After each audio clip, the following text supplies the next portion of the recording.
প্রিয় ভিউয়ার্স, আসসালামু আলাইকুম। কেমন আছেন সবাই? আশা করি সবাই ভালো আছেন।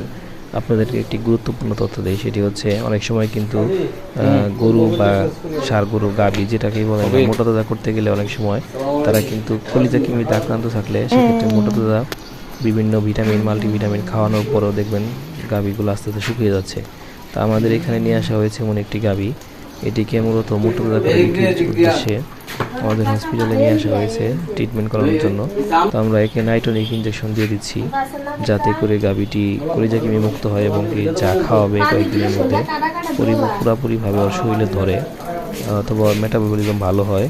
সেজন্য আমরা এই গাভীটিকে নাইট্রোনিক্স ইঞ্জেকশন দিয়ে দিলাম। তো আশা করি কলিজা কৃমি মুক্ত হলে যত মাল্টিভিটামিন খাওয়ানো হবে সবগুলোই এর শরীরে ধরবে এবং কি দ্রুত গ্রোথ প্রমোট হবে এবং কি খামারি ভালো একটি দামে বিক্রি করতে পারবে কুরবানিতে। ধন্যবাদ সবাইকে। আসসালামু আলাইকুম।